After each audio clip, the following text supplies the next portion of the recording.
Hey guys, welcome to Creative Devotion.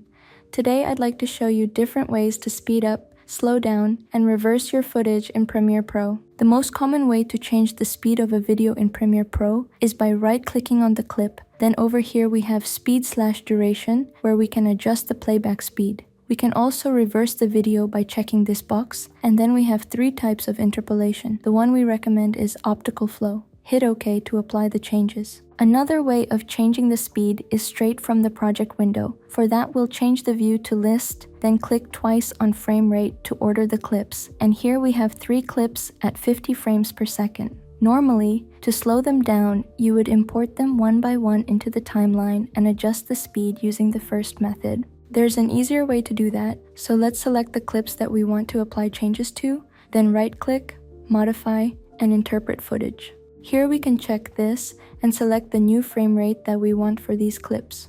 I want to slow them down to 0.5x speed, so I'll choose 25 frames per second. Click OK, and now when I import the clips to the timeline, they are already slowed down. Another way to change the speed of a clip is by using the rate stretch tool. Add the new footage, and let's imagine I want to speed this up so it ends right when the second clip starts. Normally, you would probably use the first method and try to guess the speed value. There's no need to guess. Premiere has a tool for that, and it can be found here. It's called the rate stretch tool, and the shortcut for it is pressing R on your keyboard. With this, select the end of your clip and drag it where you want it to end, and if we zoom in, we can see that the speed was changed automatically to the value between the parentheses. Another way to adjust the speed is with time remapping. This is something that pro users prefer. For that, we have to make the block with the footage taller. Let me also make the timeline bigger so you can see everything better. Again, enlarge the clip vertically,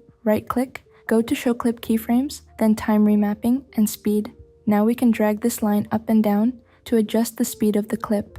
If we hold Command, the cursor allows us to add points to the time remapping. You can click between points to adjust the speed in that particular area. The length of the clip is automatically changed too.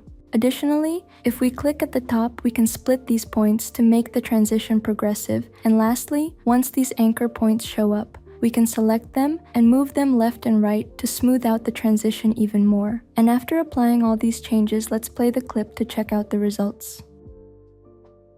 That was it for this video, guys. Don't forget to check out our website for more resources and subscribe to the channel. This was Aria from Creative Devotion, and I'll see you guys next time.